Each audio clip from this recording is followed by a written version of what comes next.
மழை தண்ணி பட்டு பூட்டுக்குள்ள துரு பிடிச்சிரும். அதை எப்படி துரு பிடிக்காம தடுக்கிறதுன்னு பாத்துரலாம். அதே மாதிரி கத்திரிக்கோலை பயன்படுத்தாம இந்த டேப் எப்படி கட் பண்றதுன்னு பாத்துரலாம். இப்போ ரொம்ப ஈஸியான மெத்தட்ல டேப்பை கத்திரிக்கோலை வச்சு வெட்டுற மாதிரியே கையால எப்படி கட் பண்றதுன்னு பாத்துரலாம். அதுக்கு ஃபர்ஸ்ட் இடது கையால டேப்பை எப்படி பிடிச்சுக்கோங்க. அடுத்ததா வலது கையால டேப்பை தேவையான அளவு எடுத்துக்கோங்க. அடுத்ததா டேப்பை இந்த மாதிரி மடக்கிக்கோங்க. அடுத்ததா அந்த விரலோட முனைய டேப்போட முனையில கொஞ்சமா அழுத்திக்கோங்க. அடுத்ததா வலது கையில வச்சிருக்க டேப்பை சுண்டிட்டு வேகமா ஒரு இழுத்துருங்க. இப்போ பாருங்க கத்திரிக்கோல் வச்சு வெட்டின மாதிரி சூப்பரா வந்துட்டு, அதே மாதிரி இந்த பகுதியிலையும் எதுவுமே கசங்காம சூப்பரா இருக்குது. நீங்க இந்த மெத்தட் பண்ணும்போது சுண்டிட்டு வேகமா இழுக்காம மெதுவா இழுத்தீங்கன்னா கண்டிப்பா வராது. இப்போ நான் இந்த மெத்தடை பயன்படுத்தி மெதுவா இழுத்து காமிக்கிறேன், நீங்களே பாருங்க. இப்ப பாருங்க விரிஞ்சு கசங்க தான் செய்தே தவிர தனியா வரமாட்டுக்கு. அதனால இந்த மெத்தடை பயன்படுத்தி இழுக்கும் போது சுண்டிட்டு நல்ல வேகமா இழுங்க.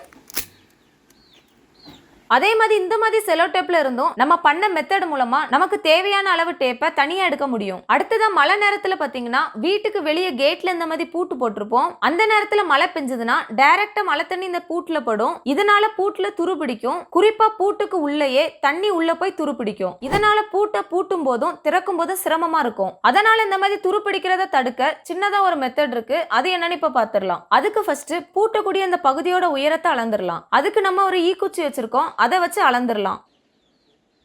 அடுத்தது அந்த மாதிரி மூடக்கூடிய ஸ்வீட் பாக்ஸ் ஒன்று எடுத்துக்கலாம். அடுத்தது அந்த ஸ்வீட் பாக்ஸ் அந்த மாதிரி தலைகீழ வச்சுக்கலாம். பிறகு நம்ம அளந்த அந்த குச்சியை இதுல வச்சு மார்க் பண்ணிக்கலாம்.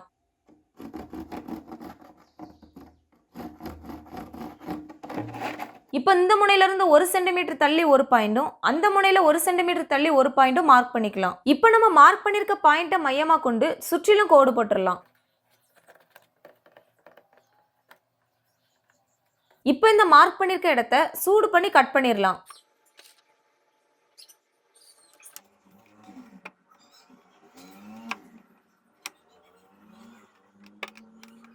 அடுத்தது அந்த பகுதியிலிருந்து நேரா கீழ் பகுதியில சின்னதா ஒரு ஓட்டை போட்டுக்கலாம்.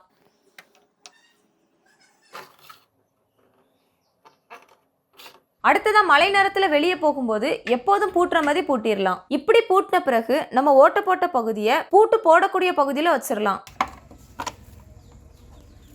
அடுத்ததா வழக்கம் போல இந்த மாதிரி பூட்டை மாட்டி பூட்டிடலாம். அடுத்தது அந்த பாக்ஸையும் சேர்த்தே பூட்டிடலாம்.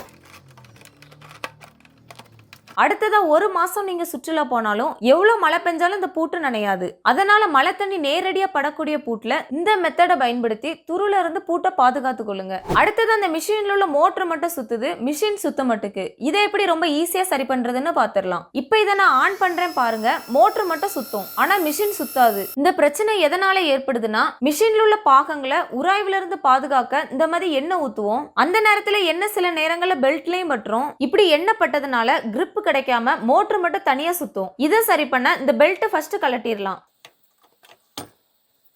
அடுத்ததா பெல்ட் அரிசி மாவு இல்ல கோல மாவுல இந்த மாதிரி கலந்துடலாம்.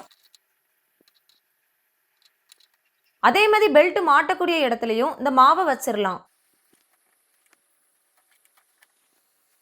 அடுத்ததா ஒரு துணி வச்சு போடப்பட்ட மாவை தொடச்சி எடுத்துடலாம். இப்போ பழையபடி பெல்ட்டை மாட்டிடலாம். இப்போ இதை ஆன் பண்றேன், எப்படி அருமையா ஓடுதுன்னு பாருங்க.